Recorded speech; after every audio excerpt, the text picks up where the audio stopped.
all these strikes. Somebody blew up a prison over there. I think it's the Evin or the Evin Prison. Why blow up a prison? Like, where's the... I don't... Like, I feel like there's two different directions to go there. I think I'm supposed to think good Americans or the good Israelis have come in and killed all of these terrible prisoners that they're harboring in Iran.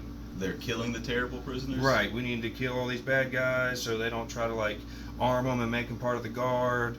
You don't think it could be, we're trying to make it where there could be a prison break? I think that's the take B. I think that's the only other thing it could be, is we want to blow a hole in this prison so that all these bad people get out and do bad things in Iran, you know, cause havoc, maybe have some riots, light some cars on fire, wave a flag, get a gun, shoot some people, you know, whatever.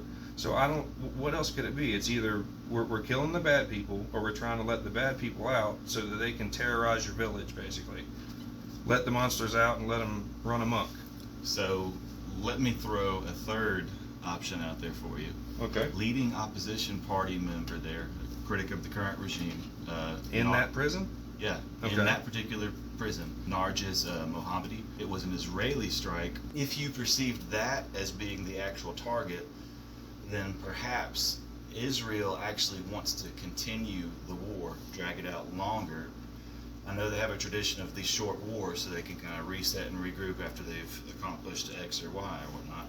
And since Trump has been signaling that a regime change might be what is necessary for peace. You keep hearing that over and over and over, yeah. So by eliminating one of the viable candidates for said regime change, you are ensuring there's a certain level of chaos that will continue and not as smooth of a transition. Shout out to the War Monitor on X there. He covers a lot of this stuff. It's good access to a lot of real-time satellite images, and so you can get some cool stuff on there. Put quite a bit of images out before and after, and you'll notice there was a large contingent of vehicles moving out of the prison as well there.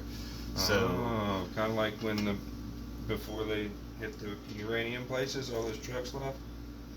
Right, you could speculate that they removed some IRGC people there, so not as many guardsmen were actually killed in the initial strike. Maybe they did take certain prisoners out that they thought would be valuable to the regime, or like you said, here's your uniform, here's your gun. There's a couple ways. I do not know the full picture on this. I'm not embedded in there. I mean, this is all speculation. Right, I said from the start that this is just what I'm seeing and what I think might could happen. You know, I'm just a simple guy watching the news. It's a show.